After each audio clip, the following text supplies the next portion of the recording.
নমস্কার, আমি doctor Kaustav Shah, consultant urologist practising in Kolkata.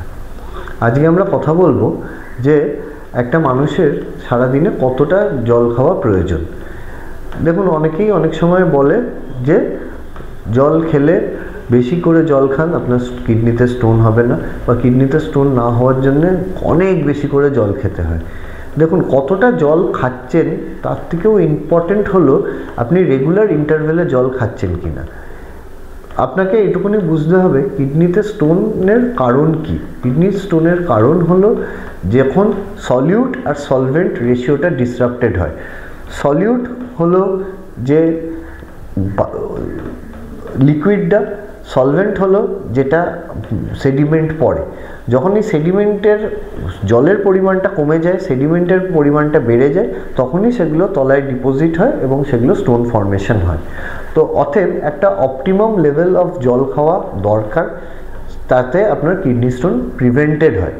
এবং সেটার মানে এইটা নয় যে সকালে উঠে আমি 1 লিটার জল খেয়ে নিলাম আর রাত্রিরে ঘুমোতে যাওয়ার আগে 1 লিটার জল খেলাম, মাঝখানের সময়টা আমি জল খেলাম না। তো মাঝখানের সময়টা যদি আপনি জল খাচ্ছেন না, তার মানে মাঝখানের সময়টা আপনার ডিহাইড্রেশন হচ্ছে, তখনই সলিউট সলভেন্ট রেশিওটা আপনার ডিসরাপ্টেড হচ্ছে এবং তখন আপনার ডিপোজিটগুলো পড়ছে। অতএব কতটা জল খেলাম, অনেক বেশি জল খেলাম, সকালে উঠে 1 লিটার জল খেলাম, রাত্রে ঘুমোতে যাওয়ার আগে 1 লিটার জল খেলাম, এর থেকে ইম্পর্টেন্ট হলো যে সারা দিনে একটা রেগুলার ইন্টারভেল আমি অপটিমাম অ্যামাউন্ট জল খেলাম।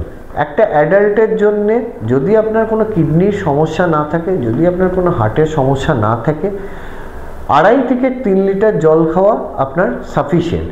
এর থেকে বেশি জল খাওয়ার আপনার প্রয়োজন নেই। কিন্তু এই 2.5 থেকে 3 লিটার জল খাওয়াটা আপনাকে আমি যেরকমভাবে আগেই বললাম যে রেগুলার ইন্টারভেলে খেয়ে যেতে হবে, যাতে ডিহাইড্রেশন না হয়। আচ্ছা, আপনার যদি কোনো কিডনির রোগ থাকে বা আপনার যদি কোনো হার্টের রোগ থাকে, তাহলে কিন্তু আপনার জল খাওয়ার কিছু রেস্ট্রিকশন আপনার নেফ্রোলজিস্ট ডাক্তারবাবু বা আপনার কার্ডিওলজিস্ট ডাক্তারবাবু বেঁধে দেবে। সেই ক্ষেত্রে আপনাকে সেই রেস্ট্রিকশনটা ফলো করে চলতে হবে। কোনো মানুষের ক্ষেত্রে সেটা 1.5 লিটারে বাঁধা হয়, কোনো মানুষের ক্ষেত্রে সেটা 1.8 লিটারে বাঁধা হয়, কোনো মানুষের ক্ষেত্রে সেটা 2 লিটারে বাঁধা হয়। তো যদি আপনার সেই রেস্ট্রিকশন থাকে, তাহলে আপনাকে সেই রেস্ট্রিকশন ফলো করে চলতে হবে। না হলে একজন অ্যাডাল্টের জন্যে 2.5 থেকে 3 লিটার জল সারাদিনে পর্যাপ্ত পরিমাণ, এবং তিনি যদি এই 2.5 থেকে 3 লিটার জলটা ইকুয়াল ইন্টারভেলে ভাগ করে সারাদিনে খেতে পারেন, তাহলে সেটা যথেষ্ট আপনার কিডনি স্টোন প্রিভেন্ট করার জন্য।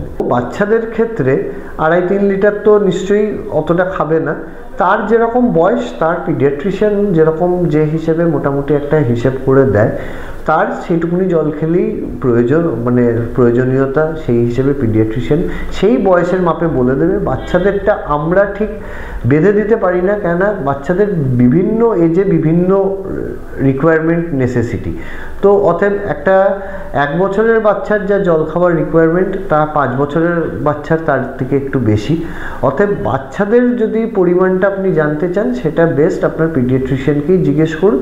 তিনি তার যেটুকুনি প্রয়োজনীয় পরিমাণ সেটা পিডিয়াট্রিশিয়ানই বলে দেবে।